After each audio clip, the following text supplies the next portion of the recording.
ایک مرتبہ حضرت موسیٰ علیہ السلام اپنی قوم بنی اسرائیل کو وعظ و نصیحت کر رہے تھے۔ مجمع میں سے کسی نے سوال کیا کہ اس وقت روئے زمین پر سب سے بڑا عالم کون ہے؟ حضرت موسیٰ علیہ السلام نے جواب دیا کہ سب سے بڑا عالم میں ہوں، اور یہ حقیقت بھی تھی کیونکہ آپ اللہ کے مقرب رسول تھے۔ مگر اللہ تعالیٰ کو یہ جواب پسند نہ آیا، کیونکہ اللہ تعالیٰ اپنے مقرب بندوں کی خاص تربیت کرتا ہے، ان کی معمولی لغزش پر پکڑ ہو جاتی ہے۔ شان نبوت کا تقاضا یہ تھا کہ اس کو اللہ کے حوالے کر دیتے اور یہ کہتے کہ اللہ ہی زیادہ بہتر جانتا ہے۔ موسیٰ علیہ السلام کو اللہ نے پیغام بھیجا کہ مجمع البحرین میں میرا ایک بندہ ہے جسے آپ سے بھی زیادہ علم ہے۔ آپ وقت کے رسول تھے، علم کے حریص تھے ہی۔ کہنے لگے، اے اللہ، مجھے اس بندے کا پتہ بتلا دیجئے۔ اللہ تعالیٰ نے فرمایا کہ اپنے تھیلے میں ایک مچھلی رکھ لو اور سمندر کی طرف روانہ ہو جاؤ۔ جہاں یہ مچھلی گم ہو جائے وہیں وہ بندہ آپ کو مل جائے گا۔ موسیٰ علیہ السلام اپنے خادم یوشع بن نون کے ساتھ سمندر کی طرف روانہ ہو گئے۔ دوران سفر ایک جگہ رک کر آرام کرنے لگے۔ اچانک وہ مچھلی تھیلے سے نکل کر حرکت کرنے لگی اور زندہ ہو کر دریا میں تیرنے لگی۔ خدائی معجزہ دیکھیے کہ جس طرف سے وہ مچھلی گزرتی وہاں پانی رک جاتا اور سرنگ بن جاتی۔ یوشع بن نون یہ واقعہ عجیبہ اپنی آنکھوں سے دیکھ رہے تھے۔ موسیٰ علیہ السلام جب بیدار ہوئے، یوشع بن نون مچھلی کا واقعہ آپ کو بتلانا بھول گئے۔ بیدار ہونے کے بعد مزید پورا ایک دن اور رات سفر کرتے رہے۔ اگلے دن صبح ہوئی، موسیٰ علیہ السلام یوشع بن نون سے کہنے لگے کہ میں اس سفر سے کافی تھک چکا ہوں، لہذا ہمارا ناشتہ لاؤ۔ اب یوشع بن نون کا مچھلی کا واقعہ یاد آیا اور پوری تفصیل موسیٰ علیہ السلام کو بتلائی۔ موسیٰ علیہ السلام کہنے لگے، وہی تو ہماری منزل تھی، ہمارے سفر کا مقصد بس وہیں تک پہنچنا تھا۔ چنانچہ اسی وقت وہاں سے روانہ ہو گئے۔ جب اس جگہ پہنچے، دیکھا کہ ایک آدمی چادر تانے لیٹا ہوا ہے۔ آپ نے سلام کیا۔ خضر علیہ السلام کہنے لگے، اس غیر آباد جگہ میں سلام کہاں سے؟ موسیٰ علیہ السلام نے جواب دیا کہ میں موسیٰ ہوں۔ حضرت خضر کہنے لگے کہ کون موسیٰ؟ بنی اسرائیل والے؟ آپ نے جواب دیا، جی ہاں، میں موسیٰ بنی اسرائیل سے ہوں۔ میں آپ سے وہ خاص علم سیکھنے آیا ہوں جو اللہ نے آپ کو نوازا ہے۔ خضر علیہ السلام نے کہا کہ آپ میرے ساتھ صبر نہیں کر سکتے۔ اے موسیٰ، اللہ نے مجھے ایک علم سے نوازا ہے جو آپ کے پاس نہیں، اور جس علم سے آپ کو نوازا گیا وہ میرے پاس نہیں۔ موسیٰ علیہ السلام نے فرمایا کہ انشاءاللہ آپ مجھے صبر کرنے والا پائیں گے۔ حضرت خضر کہنے لگے کہ جب آپ میرے ساتھ جانے کو تیار ہی ہو تو کسی معاملے میں مجھ سے سوال مت کرنا جب تک کہ میں خود ہی اس کی حقیقت سے آپ کو آگاہ نہ کر دوں۔ یہ کہہ کر دونوں حضرات دریا کی اور چلنے لگے۔ ایک کشتی پر دونوں سوار ہو گئے۔ جب وہ کشتی چلنے لگی تو حضرت خضر نے اس کشتی کا ایک تختہ نکال دیا۔ حضرت موسیٰ علیہ السلام سے دیکھا نہ گیا۔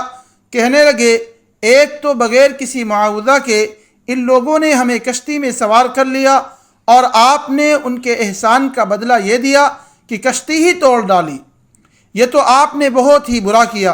خضر علیہ السلام کہنے لگے کہ میں نے تو پہلے ہی کہا تھا کہ آپ میرے ساتھ صبر نہیں کر سکتے۔ اس پر موسیٰ علیہ السلام نے فوراً عذر کیا کہ میں اپنا وعدہ بھول گیا تھا، لہذا اس بھول پر آپ سخت گیری کا معاملہ نہ فرمائے۔ اسی اثنا میں ایک چڑیا آ کر سمندر سے پانی پینے لگی۔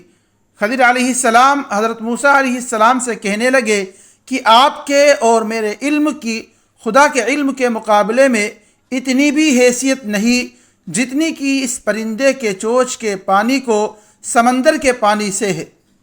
کشتی سے اتر کر ساحل سمندر چلنے لگے۔ دیکھا کہ ایک بچہ کھیل کود میں لگا ہوا ہے۔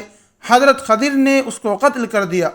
حضرت موسیٰ علیہ السلام اس پر بھی صبر نہ کر سکے۔ کہنے لگے کہ آپ نے ایک بے قصور بچے کو قتل کر دیا، یہ تو بہت بڑا گناہ کا کام ہے۔ حضرت خضر کہنے لگے، کہ میں نے تو پہلے ہی کہا تھا کہ آپ صبر نہیں کر سکو گے۔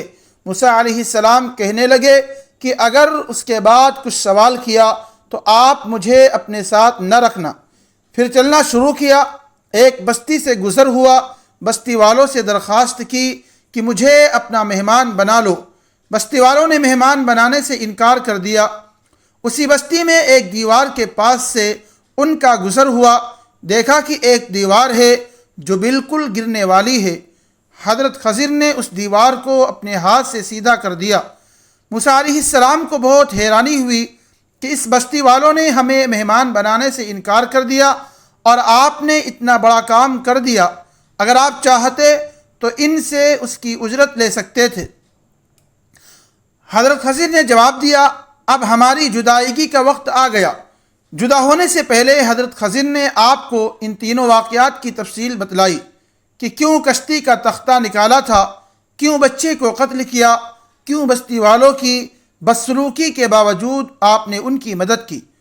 حضرت خضر کہنے لگے، رہی بات کشتی کو توڑنے کی تو ایسا میں نے اس لیے کیا کیونکہ یہ کشتی کچھ غریب بھائیوں کی تھی اور سمندر کے اس پار ایک ظالم بادشاہ رہتا ہے جو اچھی کشتیوں کو جبراً چھین لیا کرتا ہے۔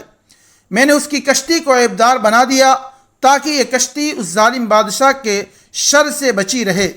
اور جہاں تک بچے کے قتل کا معاملہ ہے تو ایسا میں نے اس لیے کیا کیونکہ یہ بچہ بڑا ہو کر کفر و سرکشی اختیار کرتا، اس کے والدین جو کہ نیک تھے ان پر یہ ظلم کرتا اور اس بچے کے کفر کا اثر ان تک بھی پہنچ سکتا تھا۔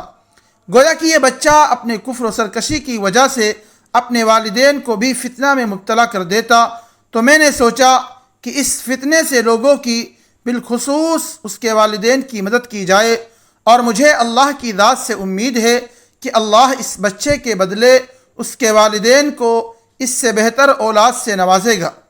اور ایسا ہی ہوا، اللہ نے ان دونوں کو ایک بچی دی جس کے بطن سے ایک نبی نے جنم لیا، اور دیوار کو گرنے سے اس لیے بچا لیا تھا کیونکہ وہ دو غریب یتیم بچوں کی تھی جس کے نیچے اس کے نیک باپ کا خزانہ چھپا ہوا تھا۔ اگر دیوار گر جاتی تو اہل بستی اس مال پر قبضہ کر لیتے، اس لیے اللہ کی مرضی تھی کہ اس دیوار کو سیدھا کر دیا جائے تاکہ جوان ہو کر یہ اپنا خزانہ نکال لیں۔ اور یہ جو کچھ بھی میں نے کیا اپنے اختیار سے نہیں کیا بلکہ یہ اس علم کی برکت سے تھا جس سے اللہ تعالیٰ نے مجھے نوازا ہے، اور یہ ان تمام چیزوں کی تفسیر ہے جس پر آپ صبر نہیں کر سکے۔